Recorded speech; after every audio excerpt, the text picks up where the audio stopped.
if you're interested in the Waizowl OGM Pro, fair warning, the stock skates do not play nice with hard pads. This is how it sounds on this Steel Series. I don't remember what it was called back in the day. It's basically the same thing as the QCK Hard. It's a plastic pad.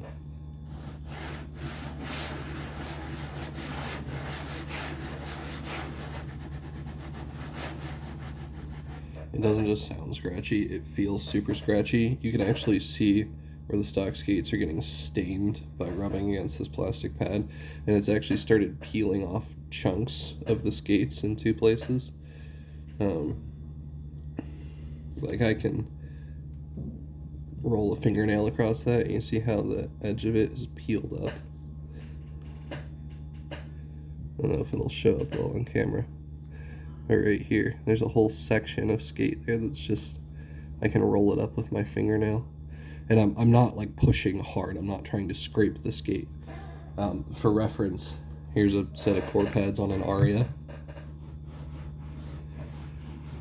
It still sounds a little bit scratchy, but there is exactly zero, okay, not exactly zero, but there's the scratchiness that I feel through the skates is much, much less. And it's down at a level where it doesn't feel too different to say, using a pad with a rough surface like a Heian or something. So it's not physically unpleasant or abrasive to my ears or my hand. It's super slow and really like muddy from a stop. There's a ton of static friction, and it just, you can feel it like bump across the pad. It's really awkward. So yeah, if you want to use a hard pad with an OGM Pro, then definitely plan on getting some aftermarket skates for it. But the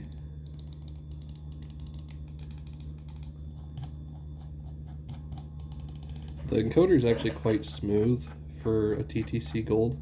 The scroll click's pretty light. Thumb buttons they have a bit of pre-travel, but the actual click is reasonably crispy, and there's not too much post-travel. So I think they need like a layer of aluminum tape or something to reduce that pre-travel a bit, and then they'd be pretty good. The main clicks are nice. They're light, but not like overly touchy, and they definitely work for both click timing and spam clicking. They're not quite as good as like the GM2s and my XE wireless,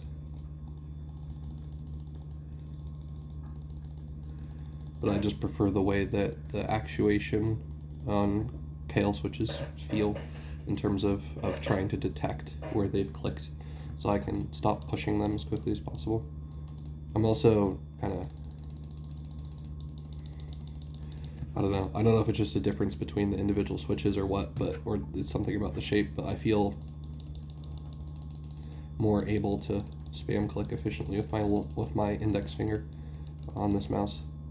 I think I may be expecting a slightly greater height differential between the buttons, and so my index finger isn't like curled quite as much as I'm internally anticipating it to be. Because if my fingers are super relaxed like this, I can still click somewhat quickly, but it's harder to click, really fast. Having some static, like resting, so to speak, muscular tension is helpful for clicking faster. So yeah, excuse me. Sorry, I'm not feeling too good today. Scroll click is quite light. I haven't accidentally scroll clicked while trying to scroll, but it's definitely on the light side. So I don't know, if you had a game where you needed to spam scroll click, then it might be a decent fit for that. Although I don't know what switch they use, so the durability is, I don't have any insight on that. As far as I'd say the overall quality of the clicks, they're a different feel for sure because they're TTCs and split triggers, but the actual like clicking experience is pretty similar to this EC2 CW, I'd say, which is totally stock. And it's definitely not far off my Fantech Aria Plano Black Shell Pink Dots. So it's definitely not bad buttons for an out-of-the-box mouse, but these skates are pretty killer. The shape is fairly nice. I like that it doesn't bulge out too much back here. I've never really been that big a fan of mice which push against this part of my hand really aggressively. It's part of why I prefer the G703 over the EC generally, and why one of my favorite shapes is the MX518, because the way that thumb groove tends to work with the back hump, it just never feels that wide or bulky in this area. The SteelSeries Rival 300 and 310 was also like this, and that's a lot of what attracted me to this shape, is it had a little bit of more of that kind of, it goes together to the right as it goes down the mouse like this. So it still gets wide under your pinky, but it's narrow in the ring finger area, and it's not super wide back under the meat of your thumb here. So that part's nice. The hump incline is good. I get a nice amount of support without it feeling like it's forcing my knuckles too far backwards. My wrist ends up definitely making solid planted contact with the mouse pad when I try to use it, unless I were to deliberately push the mouse forward like this. Kind of similar grip to how I typically use the Aria, but I don't really find myself wanting to do that with this mouse.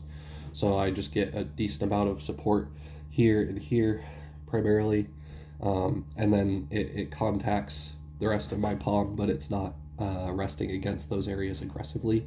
But it also doesn't create a high pressure zone against these first two knuckles and the kind of upper middle of my palm here that ends up with it being uncomfortable to use long term. That's the kind of thing that would happen to me if I used a G703 and tried to keep my palm really flat like this. It would get uncomfortable because it'd poke into the middle of my palm too much. But as long as I learned to kind of extend my ring and pinky fingers out on that mouse and wrap my hand around it a little bit more, then it took pressure off these knuckles. With this one, I don't even have to do that. It's more intuitively comfortable straight out of the box. There's less of a learning curve. I wish it was a little bit wider in this area and back here. I just really am looking for a mouse these days that's like an ergo shape that actually supports all the way out to my pinky knuckle. I'm kind of really tired of these mice that want you to like drop your knuckle down and around to the side of the mouse and tuck your pinky under your ring finger. I just don't like that feeling that much. I much prefer having my ring and pinky fingers more separated, and having a mouse that flares out more under my pinky knuckle and then is wider where my pinky wants to sit lets me have a more natural stagger of my pinky next to my ring finger instead of underneath it, which is really what I'm looking for, and I haven't really found yet, unfortunately. Closest mice to doing that for me are the Microsoft Pro IntelliMouse, which still for some reason nobody seems interested in making a lightweight wireless full-size clone of. People are weird, I don't get it, whatever. And again, the SteelSeries Rival 300 and 310 also do a good job of that, but again, nobody seems that interested in making a proper clone of those mice, so it's unfortunate, but hey, what can you do? So yeah, it's a little on the smaller side than the Rival 310 even. It's still big enough that it feels comfortable. Size-wise, it feels quite similar to the EC2. There's a little bit more pressure here on your palm. The EC2 tends to contact a little bit more up here and then down around the edges of your palm, whereas the Waizowl contacts here and here, and then just kind of rests against these areas more without putting enough pressure on that you really notice the contact with your nerve endings. Anyway, getting off on crazy tangents here. So yeah, big scroll wheel. Not particularly tactile in feel because of how large the wheel is in diameter. Light scroll click. Thumb buttons could use some tensioning. Main clicks are fundamentally good, although I think I'd like them more after I swap them out for KLGM2s. So that's what I'm probably going to do. Same thing with the Juanas and my EC2 CW. Probably going to swap those out as well. I just settled on GM2s probably being my universally favorite switch, to be honest. As long as I can get them in the right stiffness for the mouse I'm using. I love Japanese Omrons, but they're way too light for me on the vast majority of mice. The only ones that really work for those switches for me are Zowie FK and the old Microsoft mice, where they have the same type of switch mounting for left and right click as the FK does, where they're like sideways and right up at the front of the mouse. It makes the switches feel stiffer, and so you can use a really lightweight switch without accidentally clicking all the time. I think the Asus ROG Harp Ace uses a similar switch mounting, and it's like a pretty safe GPX-y shape, so I don't know, there's a temptation to get one of those. just to throw either like Huano Silence in it for a totally different experience, or Japanese Omrons because it's a nice lightweight wireless mouse with a safe shape that I can do that to, and not feel like I'm missing out on modern features or conveniences. But anyhow, I think I just like my XE wireless enough, that I'm not really hunting for that in my life right now, so I don't feel bad about putting off purchasing the Heart. I might just end up missing it entirely. I don't know why I'm talking about that in this video. You're here for the OGM Pro. It's a good mouse. It's a pretty safe ergo. I'd say it's a safer ergo than the EC2. I know that's kind of blasphemous to say. I really don't think this mouse is that universally suitable for people. I've learned to find a grip that I like with it, but I needed to adjust my expectations of what that shape would offer me. This definitely is closer to the kind of shape I'm hoping for when I buy an ergo mouse out of the box. And so, generally speaking, if maybe if these triggers were slightly shorter, make the clicks feel a little bit crisper and sharper. Maybe the buttons just need to be tensioned a bit better. I don't know. I'll see when I take it apart. And then the thumb buttons need to be tensioned. And I don't know what switches they're using for the thumb buttons and scroll click either. This DPI button it doesn't seem to like, I don't know if you can see what, you have to like click it twice to get it to actually go to the next step. It's really weird. If you just click it once, like it doesn't change DPI settings. I don't know why they set it up to require a fast double click to change the DPI value, but whatever. Yeah, that threw me off the first time I tried to cycle through the presets. Alright, I'll stop there. Thanks for watching, guys. Sorry if I sound really stuffed up. Hope that helps.